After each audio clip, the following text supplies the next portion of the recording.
anybody care? This planet's empty, I see no signs of life.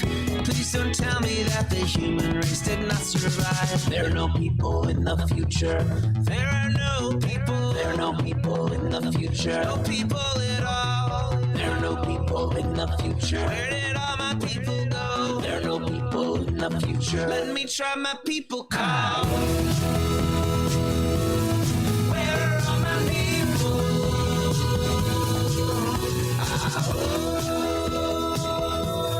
Where are all my people?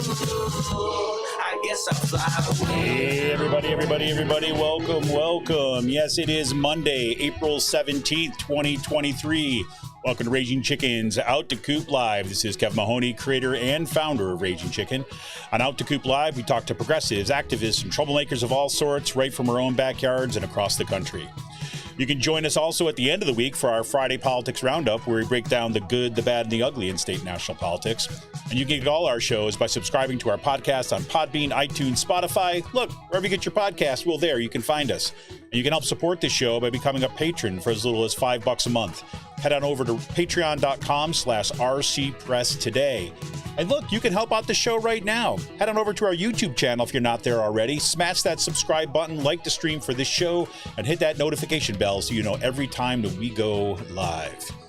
For more PA Progressive Talk, tune into the Rick Smith Show's live stream at 9 p.m. Eastern on his YouTube channel, Twitter, Facebook, and subscribe to his podcast wherever you get your podcast. Head on over to thericksmithshow.com for the latest across all his platforms. And you got to check out the Sisters of the Night Caucus podcast. The amazing PA women stirring the political cauldron behind this podcast rock the house. And they know where the bodies are buried. Make sure to follow them on Twitter at The Night Caucus. That's at The Night Caucus on Twitter. And subscribe to their podcast at Anchor, Spotify, iTunes, wherever you get your podcast. And if you haven't heard, The Signal is a new podcast from the Bucks County Beacon. The Signal is hosted by the Beacon's editor-in-chief, Cyril Michaleko, and produced by yours truly. Twice a month, The Signal will shine a light on right-wing extremist currents streaming through Bucks County and beyond. Cyril invites guests who can provide insight, analysis, organizing solutions so that we can steer the community toward calmer, saner, progressive roots. Check them out at buckscountybeacon.podbean.com and announcing they are now officially on Apple Podcasts and everywhere you get your podcast. And for all you gamers out there, the Game Inn, that's with two N's, the Game Inn is a Quakertown-based black family-owned gaming store. They're friends of the show, and they've got everything for retro N64s, the latest consoles, video games for all platforms, collectibles, action figures, Funko Pops, walls of Funko Pops. Yep, and kids get discounts when they get A's in the report card. How do you beat that? Check them out on their Facebook page and follow them on Twitter at The Game In. If you got a question about a game, looking for something hard to get, shoot them a message or drop them an email at thegameinpa@gmail.com. And a special shout out goes to Jonathan Mann, who wrote our intro song, There Are No People in the Future. Check out all his great stuff on his YouTube page and follow him on Twitter at SongADayman. That's at SongADayman on Twitter. And look, everybody, we can't let Paul Martino and his oligarch friends buy our schools and push extremist politics in our community. Raging Chicken has teamed up with Levelfield to launch a truly community-rooted PAC to invest in organizing, supporting local and statewide progressive candidates, and unmasking the toxic organizations injecting our communities with right-wing extremism. We're putting small-dollar donations to work to beat back the power of big money. You get more information and drop your donation at ragingchicken.levelfield.net. That's ragingchicken.levelfield.net. Well, everybody, you've been waiting for it. Here we go. And this week, I welcome Chris Ullery to the show. Chris covers extremism and social justice for the Bucks County Courier Times PA state team. And we'll be talking about his new investigative piece, Libraries to Locker Rooms, How a Religious Law Firm is Changing PA School Policies. The piece co-written with Bethany Rodgers for the USA Today Network, Pennsylvania Capitol Bureau. She's an investigative journalist there. Well, Chris exposes how a deep-pocketed religious law firm is working with right-wing school boards across Pennsylvania to change policies and sow division. Chris Ullery has been a reporter with the Bucks County Courier Times since 2015, covering municipal government, infrastructure, and the Central Bucks School District. His mostly self-taught skills in the Python computer programming language, I just bow down to you right there, sir. Self-taught skills in the Python computer programming language have helped him flesh out and analyze years of voter registration data, track COVID-19 cases at the start of the pandemic in 2020, and build a 10-year database of 9/11 call logs in Bucks County. It's unbelievable. In addition to using his programming experience to track extremist movements, he will work with local newsrooms in the USA Today network to help tell stories by the numbers. Chris graduated from Frostburg State University in 2014 with a BS in English, major in literature, minor in journalism, near his hometown of Cumberland, Maryland. And you can follow Chris on Twitter at Ullery at Intel. That's Ullery at Intel on Twitter. Welcome to the show, Chris. Oh, thank you for having me. It's good to be here. I'm so glad to have you. And like I said to you a little bit before the show, I just want to first say thank you for all the reporting that you've been doing. I think that for many of us in the community, it's really been kind of instrumental to help really understand the dynamics that are happening both in our school boards, municipal governments, and so on, and putting it in a kind of a consistent storyline so we can begin to kind of assemble a better picture of what's going on. So I appreciate and thank you for your work. Thank you. You got it. Well, before we jump into this particular article, maybe we can just, for people who may not be as familiar with your work, or those folks who are sitting here down the road in Bucks County, but maybe just like give us a little sense of like how you got into this work, in particular how you found yourself, right, doing this kind of investigative work into kind of these shadowy organizations that are influencing our schools. Well, I'd say especially for looking into the school districts, it all started back in around May of 2021. The Bucks County Courier Times main education reporter had recently retired. We weren't really sure who was going to be covering the school district for a while, and excuse me, I happened to get assigned to a meeting where the Diwali holiday was being discussed in Central Bucks. Yeah, I remember this.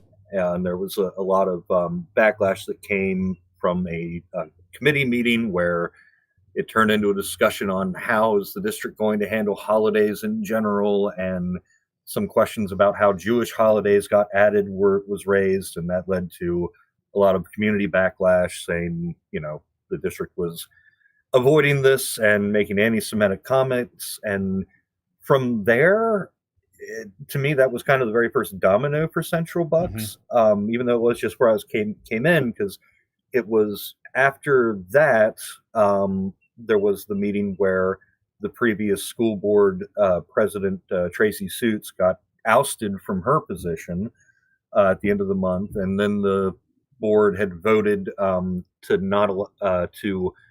not approve conferences. One of the conferences turned out to be transgender training for teachers, which led to another backlash. And then I think it was just a few weeks after, or it was the first week of June, there was a special meeting to go to mask optional for the remainder of the school year. And that's kind of been the tone, this sort of controversial and confrontational relationship that the school board has had with the community and the community with the school board has kind of followed ever since then. And it's always been, that was kind of the one thing for us with the newsroom, that Central Bucks became its own beat. Yeah. Because every monthly meeting had 3 or 4 stories that you had to follow.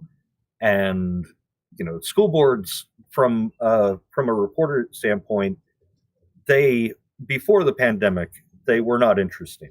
They, in plainest terms, as far as like a form of government goes, the school board, unless you have children in the district, unless we're talking about a property tax, what the school board does is not going to affect your life. Right. And ever since the pandemic, with all the protests against masking and vaccinations and mandatory tests or screenings, ever since then there's just been this unrelenting pressure on the board in one direction. And then finally in 2021 there came the pressure from the other side, where we saw doctors, local doctors starting to get involved. And then every meeting after that has just been these two groups kind of butting heads on things. And it wasn't until I guess it was after the 2021 election that we started to see the hints that this library policy would come about, and that kind of set the stage for what this story would eventually turn into. Yeah. So was it? I'm glad you said this, because that was going to be one of the questions I was going to have. Just was it a surprise? Like, once you showed up at the meeting, because I know that's always the reputation of a school board, is like a school board. If a school board meeting is boring, and it should be, right? I mean, that's kind of like what people were talking about. I remember hearing from parents after parents when, I live in the Penridge School District. We're seeing some of this stuff in the Penridge School District. It happened in Central Bucks, and parents and community members seem generally kind of like taken back, but suddenly this happened in school board. Was that your sense of when you were first covering it, that people were surprised in the community about that, or did they tend to see this coming? I don't know that anybody saw it coming.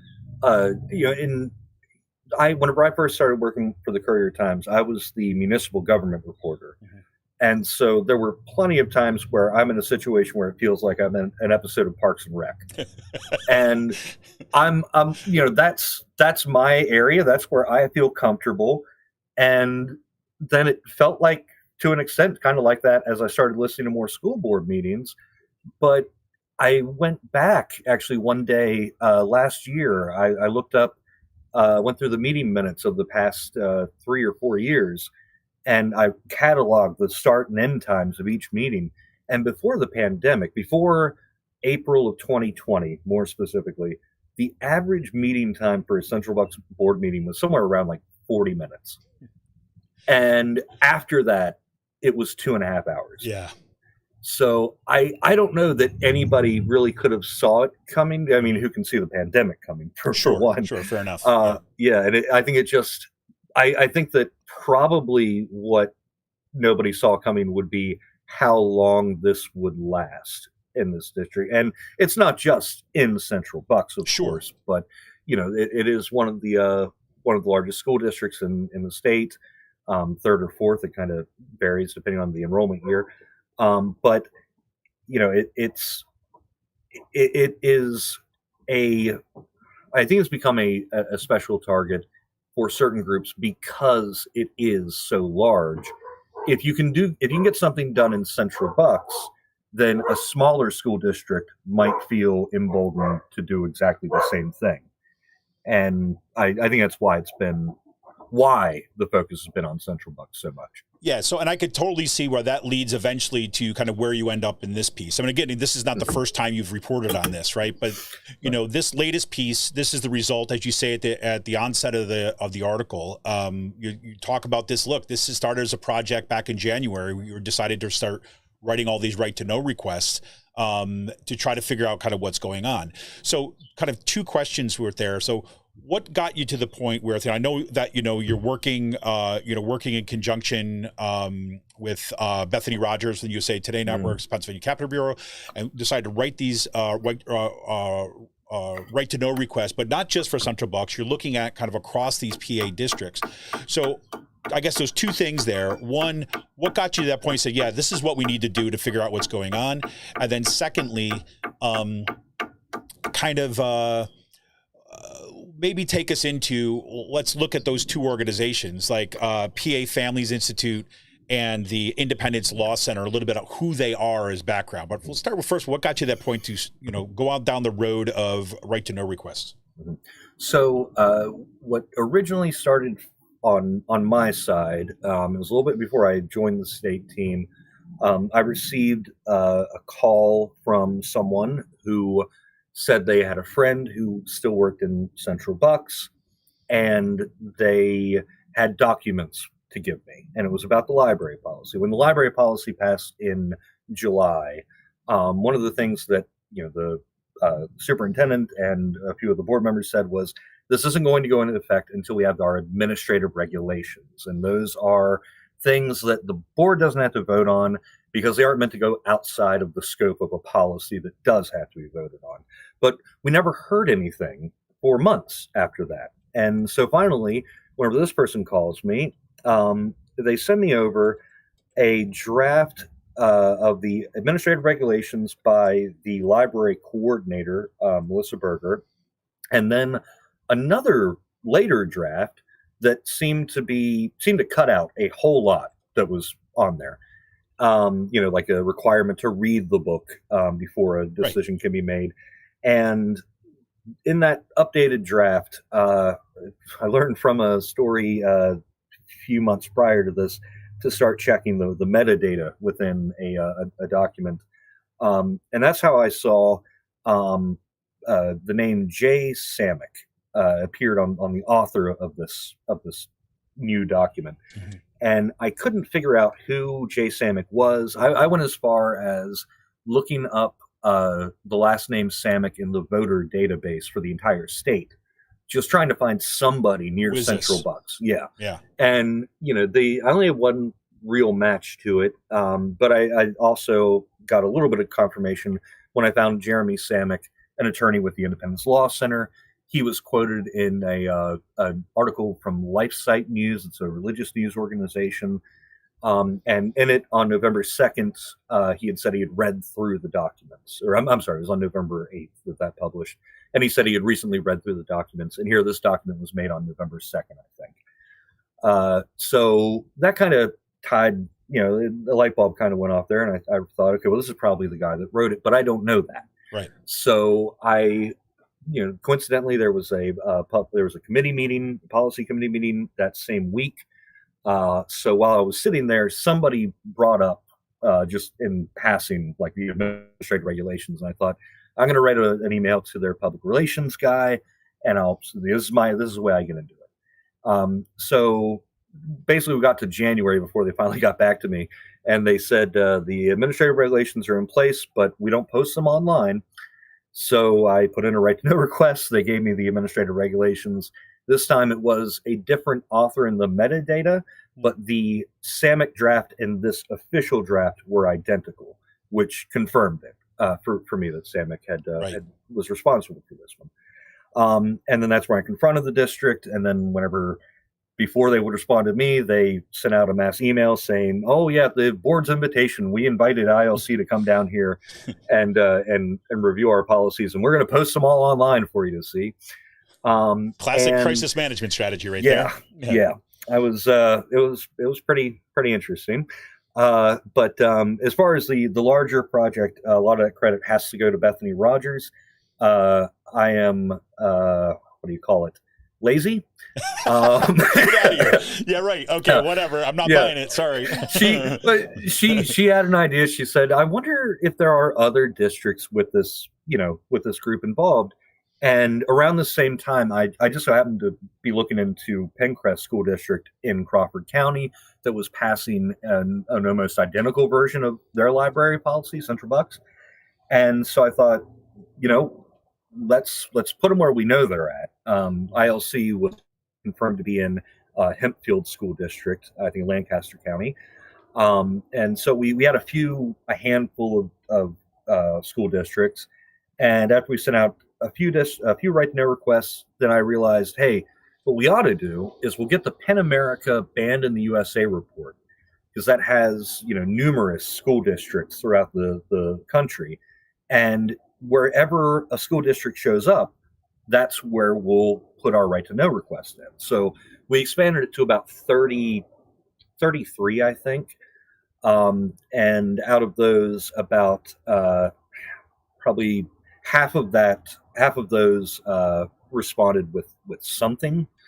Although we had to put in a list of officers and people that we believe be associated with the group, and some of those are also with Moms for Liberty. Right. So, like with the Warwick area school district, we only really found a couple of emails where a school board member was scheduling a meeting, like a one-on-one with I think it was Randall Wenger of PA Family Institute, but the other 499 pages were this other group that had not much to do with it. Although that mother did put in the Central Bucks policy into that district. But anyway, so yeah, we basically, just sort of, we knew that the districts probably weren't advertising the group's involvement, but we had a hunch that they were there. Mm-hmm. And I'd say probably about 6 or 7 solidly seem to be, involved in some way. But there's also 500 school districts across the state. We can't possibly write to know all of them. But I have I have a feeling in the back of my head that we didn't get them all. Yeah, well, I would think that's a fair bet, and I don't want to take your money. So it's like, no, but I mean that's extraordinary, right off the bat, right? Noticing that you're going to see, okay, let's look at some type of key that we might be able to use to narrow down some of these possibilities, and we're going to start with those. And of those, you have some half of some type of involvement. Now, you also say within the responses that you got, there's some that you're kind of convinced that there might be more there. You're not sure if they actually kind of scanned everything, and there's some other school districts that you're still currently kind of in this kind of back and forth and kind of fighting to on appeal to actually get more of those records. So like it seems like this is the kind of like the opening salvo of what could potentially be much more information coming down the road, especially for, as I would suspect, additional journalists and things like this in different school districts across the state now are going to start looking into the same thing. Yeah, and I think that we are. I mean, there's with Pencrest, we actually got only 2 documents, but we're currently appealing that because one of those emails is one of the school board members saying basically, hey, our solicitor quit, but this law firm has been forwarding me a bunch of stuff, and maybe they can help us out. And our contention is, well, this email seems to indicate there are other emails. I mean, forward me a bunch of stuff isn't something I would say if I was having a phone conversation. So we're still waiting on the ruling from the Office of Open Records on that. Central Bucks actually denied our request on the grounds that the documents are privilege, and we are pushing back on that for a number of different reasons. And there were a few others that were, I think a few districts also said that our request was too broad or too vague, to which our response is, we don't know where these organizations are involved, so how can we be more specific than just to give you a date and some names to look for? And we're waiting on that outcome as well. Yeah, and I got a question from Jenny here who said, who initiated the communication to schools or the ILC? And if I recall, like the article say, in some cases it was the schools and in some cases it was the ILC directly, right? Yeah, it seems to be kind of a toss-up. And actually what's kind of interesting, again, with Central Bucks is that I only have a log of emails right now because we don't have access to them. But it would seem that the board, by what they've said, the board invited ILC in. In Penridge, I've got emails that don't seem to be introductions at any point, right? Which raises the question of how did they get involved with each other. In East Lancaster County School District, I believe it was ILC went to the school district there. So yeah, it's a mix of how they introduce each other, and sometimes apparently it's still even a mystery how they introduce each other. But yeah, it could go either way, it seems. Yeah, well, I think a lot of these are well-worn pathways in some ways. And frankly, is like we started Raging Chicken back in 2010 after the Tea Party victories in 2010. And then we saw a series of policies that seemed almost identical start rolling across the country. Started in Wisconsin and goes to Ohio, then goes to Indiana. And I work in the state system of higher education. I saw that they were doing the public education in some of these other states. And you're finding the identical policy language start appearing in state legislators, seemingly out of nowhere, right? And so some of these networks I think are well established, and and some of them it's because they know each other, right? Yeah. They're familiar not because they're reaching out to some kind of random email address and say, hey, we're looking for help, but they know each other through social circles, through political connections, and so on. Mm-hmm. And it seems like we're riding the same kind of pattern that we saw. There's this one moment where, you talk about the Penridge policy where they actually left like the draft from the ILC's, stamp at the top. And I remember this was so striking at that point because I remember this happening again back in 2011 when we saw these policies coming out for the American Legislative Exchange Council, then showing up. I think there was the first one that started showing up was in Florida that still had the ALEC kind of sample paper all written across the top, and they submitted it into the state legislature to pass when it was clear where it came from. It wasn't written by that person, and they actually got questioned on the floor of their state senate, and they couldn't even talk about what was in the bill. because it was that kind of model legislation. And so it's really fascinating. I mean, I hate to put it in those terms, like these kind of, neutral words are fascinating, but to see that pattern show up here again at the school level, the school board level. Yeah, and what's actually, I kind of forgot about this as well. It wasn't how we tracked them down, but it's something we noticed, and sort of getting into what this organization is and what they do. The one thing I've sort of advanced my checklist here. Most school districts have a policy code book, and that code book tends to follow the same type of organization. There'll be a section 100, 200, 300. And what I've found is that sections 109, 123, and 321, whenever they come up, that's going to be that's going to pique my interest. 123, if I've got the number right, is the interscholastics athletics policy, which Pencrest changed. The change is there's always a section on there about male/female sports teams, and they make a seemingly innocuous change of simply adding, at birth somewhere in there. Policy 321 is probably more famous from Penridge locally. The advocacy. That's where it passed first. Yep.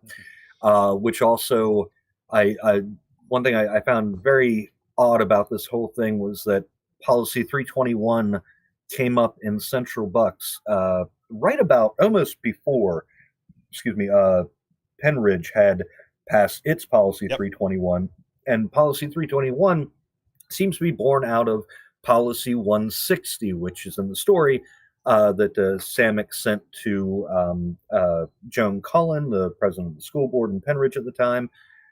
And it just seems that Central Bucks, even if they didn't have a direct relationship with ILC before October 28th, as their emails seem to suggest, they have a policy that was born out of the recommendations of a member of ILC just months earlier. So it might even be that without the school districts even knowledge, right, they're being influenced by these outside groups. And I think that's part of the issue that we wanted to address in this story, is that it isn't so much that an outside group is trying to have an influence in the school district's policies. In a way, every single resident that goes into a meeting and speaks publicly is doing exactly that. But the difference is, I can look you up in the meeting minutes and I can find you there. But I wouldn't know ILC's involved unless I file a right to know request. And to us, especially whenever so many of these policies are prefaced by the need for transparency, right, that brings about a sort of hypocrisy that just needs to be addressed, I think. 100%. And I think, this is what I loved about this story, is a story at the very baseline. This is about how democracy is supposed to function, right? Mm-hmm. Why we have transparency rules about kind of outside influence, why things need to be reported, right to know laws and all this stuff. So before we jump into exactly that line you just started there, can you give us just a little background of these two organizations? Are they related, right? You have the PA Family Institute as the parent organization for the Independence Law Center. And I think, to most people, if they weren't paying really close attention to who these people are, you see a name like that, you just read past it, right? You're like, oh, they just might be interested in families, right? Right. You move on. So can you talk a little about those organizations which really take center stage in your reporting? Yeah. Well, PA Family was started in the 1980s. It's been around for a while.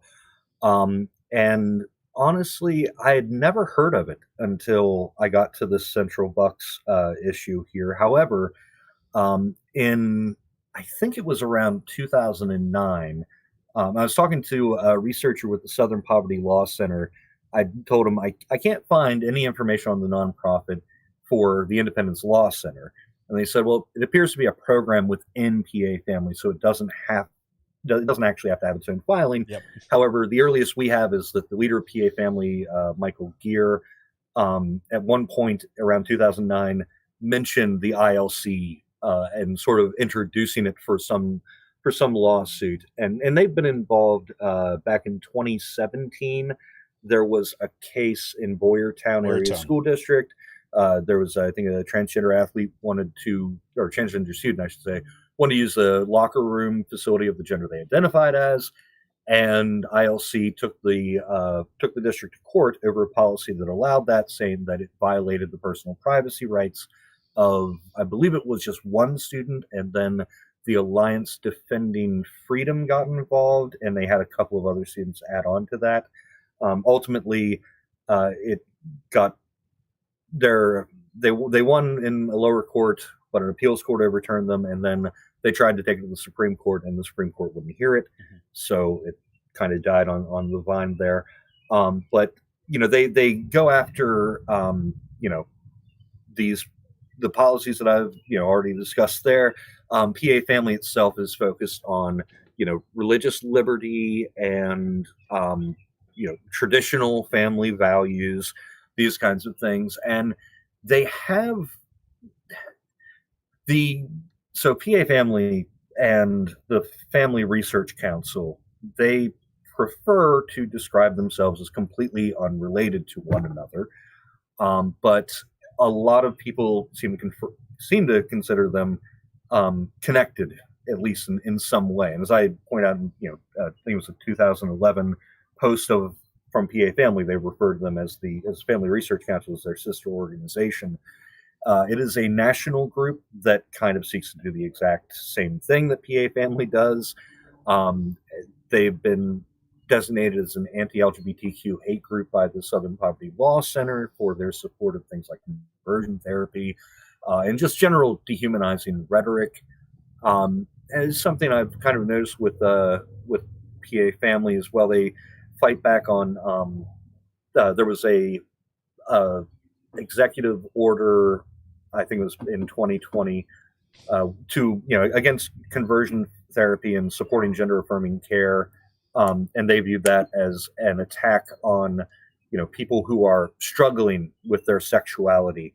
I feel like that's kind of where they're at on that community as a whole. Yeah, and they're not exactly trying to hide that, because it's not just an organization, right, that's saying like, look, we should protect religious rights. But this is what you write in the article too. Says, our goal is for Pennsylvania to be a place where God is honored, religious freedom flourishes, families thrive, and life is cherished, right? And we know each one of those things where religious freedom flourishes, where families thrive. We're talking about particular kinds of families and all this stuff, and they're known for this, right? I mean, they're known as one of these organizations, especially when you're talking about the Family Research Council at the national level. I mean, these have a long storied history of involvement in really kind of really, I mean, from my perspective, at least, far right kind of religious conservative perspectives, which are, border right up against, Christian nationalism. And that's always what when I see them, it's crazy. But here it's like you said, when we were talking about the PA Family Institute, I mean, who knows them, right, in Pennsylvania? Right. I mean, and not even just who knows them, but when you talk about the Independence Law Center, and especially if I'm approached as a parent at a at a school board meeting and say, hey, look, we've got this Independence Law Center that is going to has invited, or has basically said that they will help us out with our policies and consultation for free. So we're not going to be able to spend taxpayer money.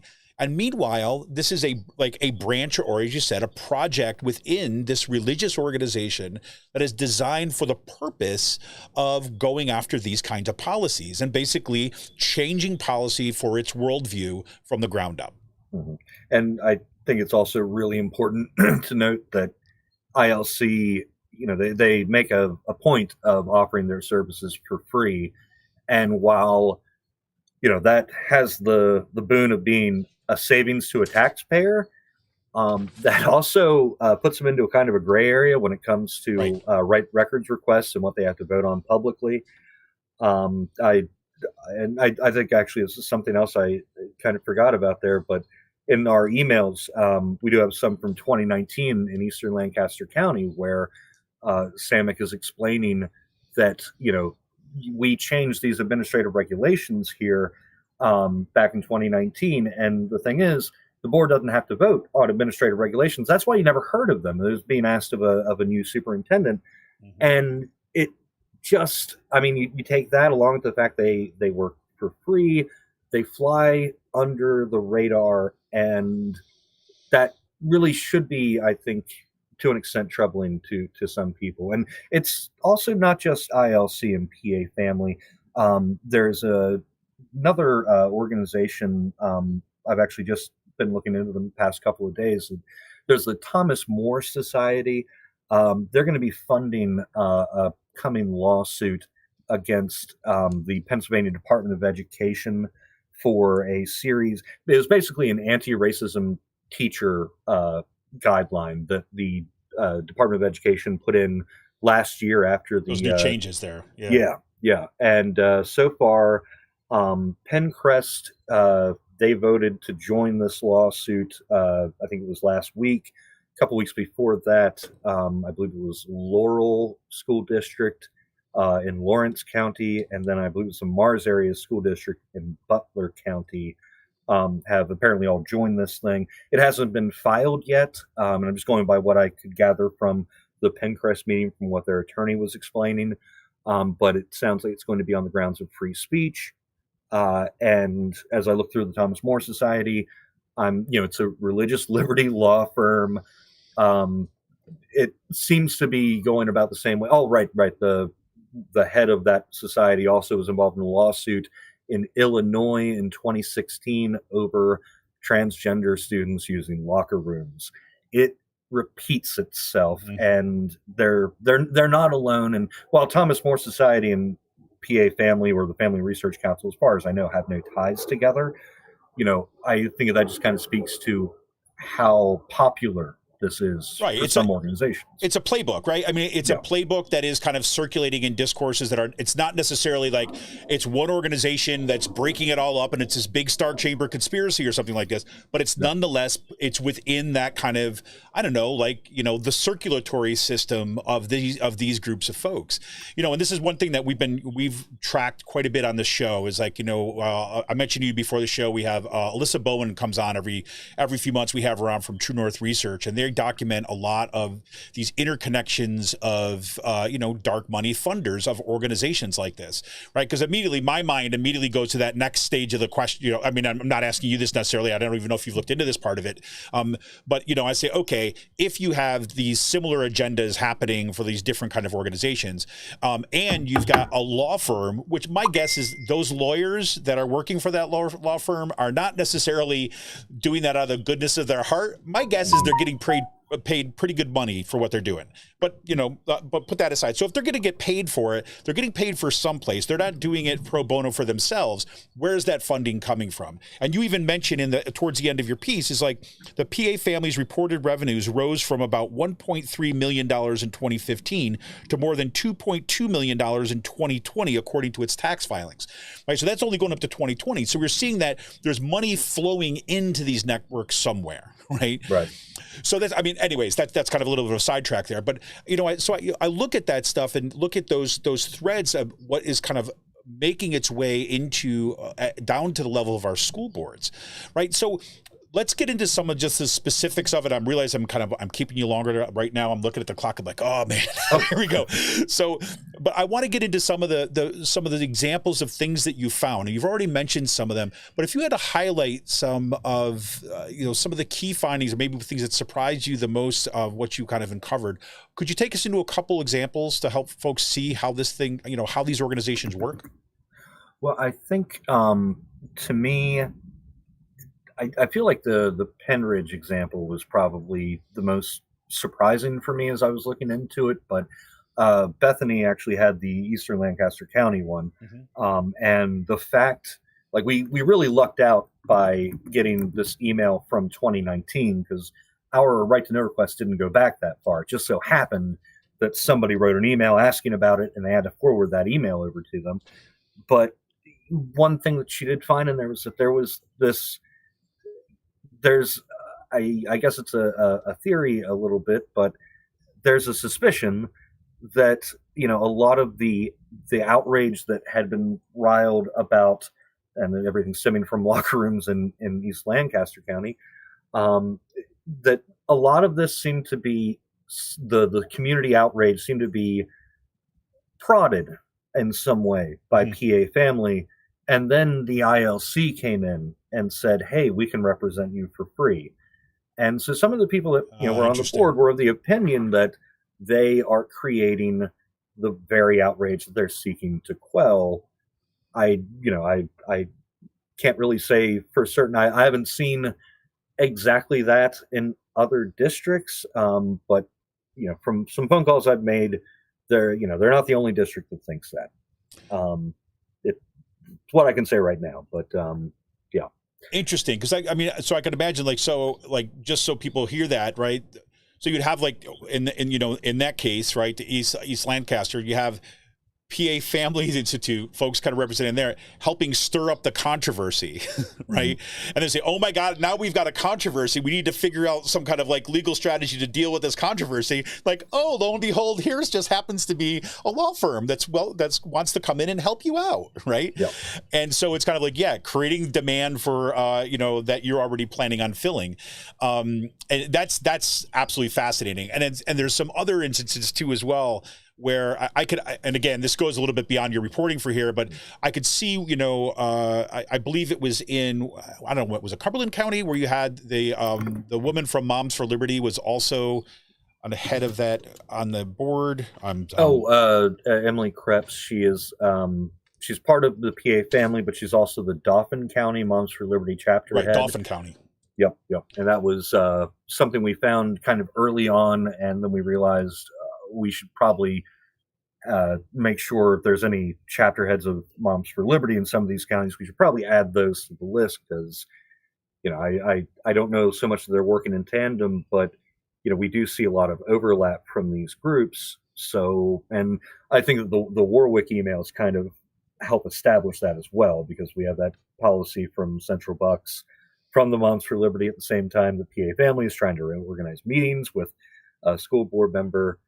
Yeah, I think that's the way to kind of look at this, is that if they're not interconnected as far as a channel of one to the other, they overlap like a Venn diagram sometimes, and that seems to be at best sometimes the relationship between the two groups. But yeah, it's complicated. Yeah, that Dauphin County example has come up in multiple occasions. I know that they're on. A lot of people are paying attention to what's happening with Moms for Liberty in terms of, they've stated pretty directly at their last conference down in Florida that PA was one of the main places that they were going to be targeting for increasing their work, particularly at the school board level. And so to see that kind of again, not the kind of direct kind of one-to-one relationship of employer to employee, but rather people that are working in the same area that are connected through social connections, through political connections. And they all seem to be kind of arriving at the same conclusions, that we should be going after LGBTQ positive policies. We should be kind of doubling down on, your gender assigned at birth, your sex assigned at birth is going to define who you are, right? And anti-CRT stuff. I mean, they seem to be, again, echoing each other, and they've got a strategy and a series of tactics, and they've got funding behind them coming from someplace, it seems. Yeah, and also, I mean, it's worth noting that we are going into a municipal election year. Yeah, let's get to that. And we have the primary coming up. Of course, we all saw in 2021, the whole landscape of school board elections were completely changed with the amount of funding that came in, primarily from Back to School PAC, from Paul Martino and Clarice Schillinger were sort of the two architects of that PAC. And I have little reason to think that it's not going to be the target this time around. Bethany and I have already looked into a group, the Pennsylvania Patriots Coalition, that are looking to put in their America First candidates on the ballot at every level across the state. Especially with the school board, because you can cross-file, and for those who don't know, that means you can file as both a Republican and a Democrat. Sometimes the primary can decide the election. I mean, effectively, barring a write-in candidate. In fact, that used to be what made those elections so boring to watch from a news reporter's standpoint, because you might have one guy that's cross-filed on both seats, and he's not opposed by anybody. So you've already got it. Or if he has a challenger, he wins the Republican and the Democrat primary, he or she, I should say, and they're going to probably be the school board member. Last year, we didn't see that, especially in Central Bucks. It was divided. We had 5 Democrats, 5 Republicans, and it looks like it's going to heat up like that. And I would suspect that on both sides of, Republican Democrat Republican Democrats were a close primary, but I would imagine there's going to be a lot of effort to get people out to the polls in May for the primary because of those school board races. Yeah, I can see it coming. So let me ask you, I got 2 remaining questions for you, and I'll get out to it. So the first one is, it's interesting that we see, you've been covering this now kind of for a bit. We see like folks like Emily Rizzo down at WHYY. She's been on this beat too. A very similar kind of story, right? Kind of like finding her being in this position as everything starts to explode around you. I guess this is what I'm covering now. And we've seen progressive outlets like the Bucks County Beacon. We've seen, different institutes and organizations been looking into this. And I think for the longest time, looking into these kind of organizations was really, it was hard to get any airtime, right? Get anybody to pay attention to the fact that, look, these organizations are attempting to have some influence.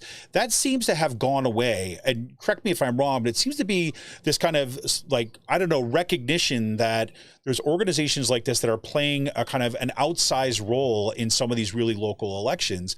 And that, we're seeing some shifts in, what we're reporting on and how we're reporting this, especially as we're going into elections, kind of thinking about what do people need to know as they're going to the school board, or if they're going to be voting in municipal elections, or they're going to be voting in the kind of the 2024 elections. I mean, are you seeing that kind of shift? Are people paying more attention to these, these kind of organizations and these shadowy kind of systems of funding than they were before?